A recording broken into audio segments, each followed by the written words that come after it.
Hello friends, എല്ലാവർക്കും നമ്മുടെ പുതിയൊരു വീഡിയോയിലേക്ക് സ്വാഗതം. അപ്പോൾ ഇന്ന് ഞാൻ വന്നിരിക്കുന്ന ഒരു റിക്വസ്റ്റഡ് വീഡിയോ ആണ്. ഒരുപാട് പേര് എന്നോട് റിക്വസ്റ്റ് ചെയ്തിട്ടുള്ളൊരു വീഡിയോ ആയിരുന്നു. ഡെസിക്കേറ്റഡ് കോക്കനട്ട് എങ്ങനെ ഓവനിൽ വെച്ചിട്ട് ഉണ്ടാക്കാം എന്നുള്ളത്. അപ്പോൾ ആ റെസിപ്പിയായിട്ടാണ് ഞാനിന്ന് വന്നിരിക്കുന്നത്. അപ്പോൾ നിങ്ങൾ ആദ്യമായിട്ടാണ് എൻ്റെ ചാനൽ കാണുന്നതെങ്കിൽ യൂസ്ഫുള്ളായിട്ട് തോന്നുകയാണെങ്കിൽ തീർച്ചയായിട്ടും ഒന്ന് സബ്സ്ക്രൈബ് ചെയ്തിട്ട് കാണണം. കൂടെ ആ ബെൽ ബട്ടൺ കൂടി ഒന്ന് അമർത്തി വെക്കണം കേട്ടോ. അപ്പോൾ ഞാൻ കുറച്ച് തേങ്ങ തിരുമ്മി എടുത്തിട്ടുണ്ട്. അപ്പോൾ അത്യാവശ്യം ഒരു മുറിയോളം നല്ലൊരു മുറി തേങ്ങ ഉണ്ട് കേട്ടോ. അപ്പോൾ അതിനകത്ത് കട്ടിയുള്ള പീസുകളൊക്കെ ഉണ്ടെങ്കിൽ അതങ്ങ് എടുത്ത് മാറ്റാം. കാരണം ഒരുപാട് കട്ടിയായിട്ട് കിടന്നു കഴിഞ്ഞാൽ നമുക്ക് ആ ഒരു കറക്റ്റ് ആ ഒരു ടെക്സ്ചറിൽ കിട്ടില്ല. അപ്പോൾ അത് വേവാതെ അങ്ങനെ ഇരിക്കും, അത് ഡ്രൈ ആവാണ്ടിരിക്കും കേട്ടോ. അപ്പോൾ അങ്ങനെയുള്ള അത്ര കട്ടിയുള്ള പീസുകളൊക്കെ എടുത്ത് മാറ്റുക. കുഞ്ഞു കുഞ്ഞു പീസാണെങ്കിൽ വലിയ പ്രശ്നമൊന്നുമില്ല. ഇതിപ്പോൾ ഞാൻ അത്രയും സ്റ്റോർ ചെയ്യാൻ വേണ്ടിയിട്ടൊന്നും അല്ല, ഇപ്പോൾ ജസ്റ്റ് ആ റെസിപ്പി ഒന്ന് കാണിച്ചു തരാം എന്നുള്ള ഇതിന് വേണ്ടിയിട്ട് മാത്രമാണ് എടുത്തിരിക്കുന്നത്. അപ്പോൾ ഞാനൊരു അരമുറി എടുത്തിട്ടുണ്ട്. അപ്പോൾ തിരുമ്മി ഇനി ഒന്ന് മിക്സിയിലൊന്ന് അടിച്ചെടുക്കാം കേട്ടോ. അപ്പോൾ ഇത് ഞാൻ മിക്സിയിലൊന്ന് അടിച്ചിട്ട് കൊണ്ടുവന്നിട്ടുണ്ട് കേട്ടോ. അപ്പോൾ ഒരുപാടൊന്നും അരഞ്ഞു പോയിട്ടില്ല, ജസ്റ്റ് എന്നാലും എല്ലാം ഒരുപോലെ കിടക്കണമല്ലോ. തരിതരിയായിട്ട് കിടന്നു കഴിഞ്ഞാൽ നമുക്ക് ആ ഒരു കറക്റ്റ് ടെക്സ്ചർ നമുക്ക് കിട്ടത്തില്ല. അപ്പോൾ എല്ലാം ഒന്ന് ഈവനായിട്ടൊന്ന് ഇരിക്കണം. അപ്പോൾ അതിനകത്ത് ഈ കട്ടിയുള്ള പീസ് ഉണ്ടോ എന്ന് നിങ്ങളൊന്ന് ചെക്ക് ചെയ്ത് നോക്കുക. ഒരുപാട് കട്ടിയുള്ള പീസുകളുണ്ടെങ്കിൽ എടുത്ത് മാറ്റുക. അല്ലാതെ നമ്മൾ വളരെ കുറച്ച് നാൾ ഉപയോഗിക്കാനുള്ളതാണെങ്കിൽ വലിയ പ്രശ്നമൊന്നും വരില്ല. നമുക്ക് ഫ്രിഡ്ജിൽ സൂക്ഷിക്കാവുന്നതാണ്. ഇത് കണ്ടെയ്നറിൽ ഇട്ടിട്ട് നമുക്ക് സൂക്ഷിക്കാവുന്നതാണ്.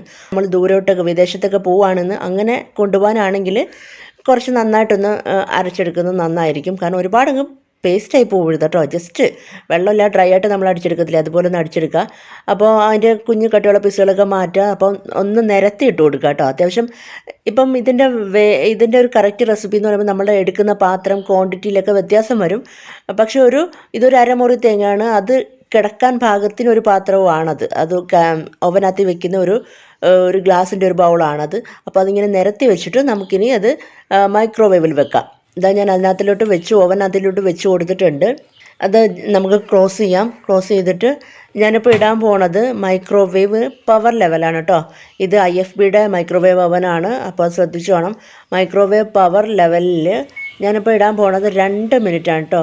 1 2 2 minute. Then start button click ചെയ്യാം. അപ്പോൾ അത് ഓക്കെ, അതവിടെ ആയിക്കോളും. 2 മിനിറ്റ് കഴിഞ്ഞിട്ട് നമുക്ക് നോക്കാം. 2 മിനിറ്റ് കഴിഞ്ഞിട്ടുണ്ട്. അപ്പോൾ നമ്മുടെ കോക്കനട്ട് എന്താ അവസ്ഥയായി നോക്കാം. അപ്പോൾ അതൊന്ന് മിക്സ് ചെയ്ത് നോക്കുക കേട്ടോ. ചെറിയ ചൂടുണ്ട്. അതൊന്ന് മിക്സ് ചെയ്യുമ്പോൾ ജസ്റ്റ് ഒന്ന് വാടിയിട്ടുണ്ട്, പക്ഷേ അതിൻ്റെ ആ ജലാംശം പോയിട്ടില്ല.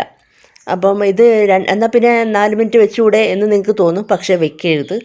2 മിനിറ്റ് കഴിഞ്ഞിട്ട് നമ്മളൊന്ന് എടുത്ത് നോക്കണം. കാരണം ഈ പറഞ്ഞ പോലെ ഞാൻ എടുക്കുന്ന അതേ രീതിയിലല്ല നിങ്ങൾ എടുക്കുന്നെങ്കിൽ ചിലപ്പോൾ ഇതിൻ്റെ വ്യത്യാസം വരും.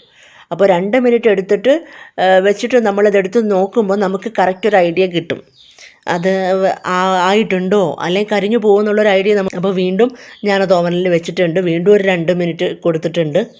എന്നിട്ട് നമുക്ക് വെയിറ്റ് ചെയ്യാം. ആ 2 മിനിറ്റ് കഴിഞ്ഞിട്ട് നമുക്ക് ചെക്ക് ചെയ്യാം. ഓവനകത്ത് നിന്ന് പുറത്തെടുത്തിട്ടുണ്ട്. അപ്പോൾ വീണ്ടും ഒന്ന് നോക്കാം. ഇത്ര ക്വാണ്ടിറ്റി ഉള്ളതുകൊണ്ടാണ് കേട്ടോ. ക്വാണ്ടിറ്റി കുറവാണെങ്കിൽ ചിലപ്പം ഈ 4 മിനിറ്റ് കൊണ്ട് തന്നെ ചിലപ്പോൾ റെഡിയായി കിട്ടും. പക്ഷേ ഇതിപ്പോൾ അത്ര റെഡി ആയിട്ടില്ല. ഒരല്പം കൂടി ആവാനുണ്ട്. ഒരു മുക്കാൽ ഭാഗത്തോളം റെഡി ആയിട്ടുണ്ട് കേട്ടോ. അപ്പോൾ കുറച്ച് സമയം കൂടി വേണം. അപ്പോൾ അതിനകത്തിൽ ഇങ്ങനെ കട്ട പിടിക്കും ചില പീസുകൾ. അപ്പോൾ നമ്മൾ വെള്ളം ഉണ്ടായിരുന്നല്ലേ, അതങ്ങോട്ടൊന്ന് നിരത്തിയിട്ട് കൊടുക്കുക. നമുക്കിനി വീണ്ടും അത് ഓവനകത്തിൽ വെച്ചിട്ട് ഒന്നുകൂടി കുക്ക് ചെയ്തെടുക്കാം. ഇതിങ്ങനെ തന്നെ ചെയ്യണം, കാരണം അല്ലെങ്കിൽ കരിഞ്ഞു പോകും കേട്ടോ. അപ്പോൾ നമ്മൾ എടുക്കുന്ന ക്വാണ്ടിറ്റിയിലും തേങ്ങയിലും അരച്ചിരിക്കുന്ന രീതിയിലും വ്യത്യാസം വന്നു കഴിഞ്ഞാൽ തന്നെ അതിനകത്തിൽ ചിലപ്പം ഈ ടൈമിൽ ചിലപ്പോൾ കരിഞ്ഞു പോകാൻ സാധ്യതയുണ്ട്. അതുകൊണ്ട് 2 മിനിറ്റ് വീതം തന്നെ നിങ്ങൾ ചെയ്ത് നോക്കുക. അപ്പോൾ ഇനി നമുക്കിത് വീണ്ടും നമുക്കൊന്ന് മൈക്രോവേവ് ഓവനിൽ വയ്ക്കാം. നേരെ വയ്ക്കാം. വീണ്ടും ഒരു 2 മിനിറ്റ് ഞാൻ മൈക്രോവേവ് പവർ ലെവലിൽ വെച്ചിട്ട് ഇതപ്പോൾ ഞാൻ 2 മിനിറ്റും കൂടി കഴിഞ്ഞിട്ട് ഓവനകത്തിൽ നിന്ന് നമ്മുടെ കോക്കനട്ട് എടുത്തിട്ടുണ്ട്. ഇപ്പോൾ കണ്ടാൽ തന്നെ നമുക്ക് മനസ്സിലാവും അത് നല്ല അടിപൊളിയായിട്ട് ആ ഒരു സെറ്റായിട്ടുണ്ട്. ഡെസിക്കേറ്റഡ് കോക്കനട്ട് ആയിട്ടുണ്ട്. കാരണം ചിൽ എന്നുള്ളൊരു സൗണ്ടോട് കേൾക്കാം. കാരണം അതിൻ്റെ ജലാംശം എല്ലാം മാറിയിട്ടുണ്ട്. തരി പോലെ ഇരിപ്പുണ്ട് കേട്ടോ. അപ്പോൾ അതിൻ്റെ ക്വാണ്ടിറ്റിയിലും വ്യത്യാസം വന്നു, കണ്ടില്ലേ? പെട്ടെന്ന് അതിൻ്റെ ചേഞ്ച് വന്നു. അപ്പോൾ ഇത് നമുക്ക് കണ്ടെയ്നറിലാക്കി ഫ്രിഡ്ജിൽ വെച്ച് നമുക്ക് ആവശ്യമുള്ളപ്പോൾ യൂസ് ചെയ്യാം. അത് കുറച്ചും കൂടി ദൂരോട്ടൊക്കെ പോയി ഒരു 2-3 മാസത്തോളമൊക്കെ സൂക്ഷിക്കേണ്ടതാണെങ്കിൽ കുറച്ചും കൂടി ഒന്ന് അരച്ചിട്ട് ചെയ്യാം കേട്ടോ. ഇതിപ്പോൾ ഞാൻ അത്ര ഒന്നും ചെയ്തിട്ടില്ല. ഒരു 2 മിനിറ്റ് ഒന്ന് മിക്സിയിലിട്ട് കറക്കിയിട്ടേ ഉള്ളൂ. കാരണം എനിക്കിപ്പം ഞാൻ ഡെയിലി അങ്ങനെയാണല്ലോ, ഡെസിക്കേറ്റഡ് കോക്കനട്ടായിട്ട് യൂസ് ചെയ്യുന്നൊന്നുമില്ല. അപ്പോൾ ജസ്റ്റ് നിങ്ങളെ കാണിക്കാൻ വേണ്ടി റെസിപ്പി ചെയ്തതാണ്.